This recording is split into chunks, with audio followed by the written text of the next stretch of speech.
सबकी लाइफ में एक ऐसा पर्सन ज़रूर आता है जिसके आने से लाइफ सुंदर लगने लगती है। मेरी ज़िंदगी में भी एक ऐसा पर्सन आया जिससे मैंने बहुत प्यार किया, पर उसने मेरे साथ चीट किया।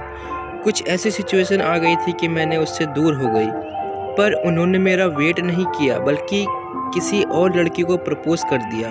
मैं करीब 3 साल तक उनका वेट करती रही, पर वो तो अपने लाइफ में खुश थे। उन्होंने कभी मुझे मिस भी नहीं किया। मैं ही पागल थी जो 3 साल तक उनका इंतज़ार करती रही। जब मुझे पता चला कि वो अपनी लाइफ में खुश है, तो मैंने दोबारा उनकी ज़िंदगी में जाना ज़रूरी नहीं समझा।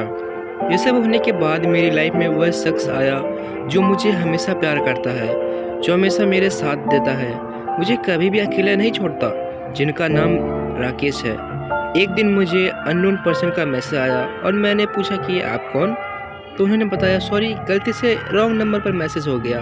मैं किसी और को मैसेज भेज रहा था और आपको सेंड हो गया। थोड़ी दिन बाद उसका दोबारा से मैसेज आया। उसने मुझसे बात की, हमारी बहुत अच्छी दोस्ती हो गई और देखते ही देखते प्यार भी हो गया। पर मैंने उन्हें प्रपोज़ नहीं किया क्योंकि हम कभी एक नहीं हो सकते थे। उनका कास्ट और हमारी कास्ट डिफरेंट थी। मेरे घर वाले कभी भी लव मैरिज के लिए नहीं मानेंगे, पर यह दिल है कि मानता ही नहीं था। तो एक दिन मैंने दिल की बात उन्हें कह ही दी और वे भी मुझे पसंद करते थे, मगर मैं गुस्सा ना हो जाऊं इसलिए कभी नहीं बोला। हमें पता था कि हमारी मैरिज नहीं हो सकती, पर फिर भी हमने अपने प्यार को निभाना चाहा। जब तक हम निभा सकते थे, आखिर वो दिन आ ही गया जब हम दोनों अलग हो गए। मेरा एक फ्रेंड था, वह भी मुझे लाइक करता था। उसने राकेश से कहा कि वह मेरा बीएफ है और मैं उससे रोज़ बातें करती हूँ। उसने हम दोनों के बीच मिसअंडरस्टैंडिंग क्रिएट कर दी। राकेश ने कहा कि मुझे ट्रस्ट है अपने प्यार पर, लेकिन मेरे फ्रेंड ने हम दोनों को अलग करने के लिए मेरे साथ सिर्फ आधी चैट को ही सेंड किया जिसमें लिखा था कि खुश रहो दोनों।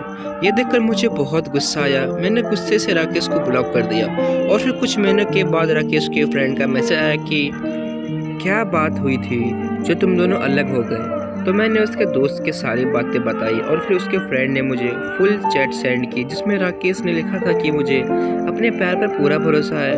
और फिर मैंने चैट को पूरा पढ़ा। मैंने राकेश को अनब्लॉक करके उससे बात की और एक बार फिर हम मिल गए। वह कब से मेरा वेट कर रहा था कि मैं कब उनसे बात करूं। मैंने सॉरी कहा और उसने मुझे माफ़ कर दिया और उसने कहा कि अब दोबारा कभी भी छोड़कर कभी नहीं जाओगी। तो मैंने प्रॉमिस किया। अब हम दोनों एक साथ बहुत खुश हैं और वह मैरिज के लिए भी कह रहे हैं, पर हमारी कास्ट अलग होने के कारण मैरिज नहीं हो सकता। अब तक तो हम दोनों खुश हैं। वह मुझे जीएफ नहीं वाइफ कहता है। मैं दुआ करती हूँ कि मुझे वो मिले, बाकी हम मिले या नहीं वो तो रब ही जाने।